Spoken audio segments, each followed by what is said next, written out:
Saudi அரேபியாவின் மத்திய வங்கி கூகுள் பே விரைவில் நாடு முழுவதும் பயன்பாட்டிற்கு கிடைக்கும் அப்படின்னு அறிவிச்சிருக்கு. இது நாட்டின் பணமில்லா பொருளாதாரத்தை நோக்கிய முயற்சியில் மற்றொரு முக்கிய படியாகும். சமீபத்தில் சவுதி தலைநகர் ரியாத்தில் நடந்த மணி 2020 மிடில் ஈஸ்ட் நிகழ்வின் போது இந்த அறிவிப்பு வெளியிட்டிருக்காங்க. அதோட சவுதி மத்திய வங்கி 2026க்குள்ள அலிபே பிளஸ் பேமெண்ட்ஸை ஏற்றுக்கொள்ளும் வகையில் ஆண்ட் இன்டர்நேஷனல் உடன் ஒரு ஒப்பந்தத்துல சைன் பண்ணிருக்காங்க. இரு நிறுவனங்களும் நாட்டின் தேசிய கட்டண முறையான மடாவை பயன்படுத்தும்.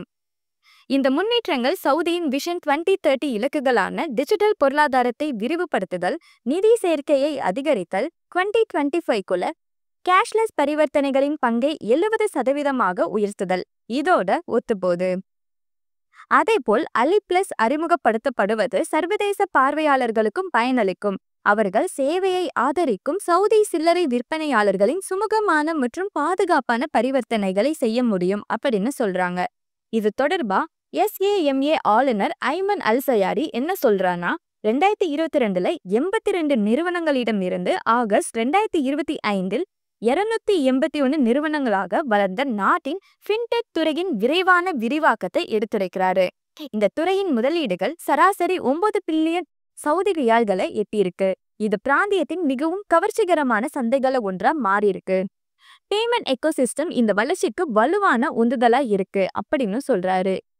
சவுதி அரேபியாவின் நிதி அமைச்சர் முகமது அல் ஜாதான் இந்த நிகழ்ச்சியில என்ன சொல்றாருன்னா, நாட்டின் நிதி சந்தை இப்போது 2.4 டிரில்லியன் சவுதி ரியாலை தாண்டிருக்கு.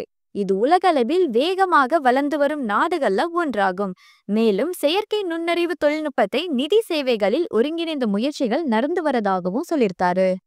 மேலும் இது போன்ற லேட்டஸ்ட் ஐக்கிய அரபு அமீரக செய்திகளுக்கு நம்ம கலீஜ் தமிழ் சேனலை சப்ஸ்கிரைப் பண்ணுங்க.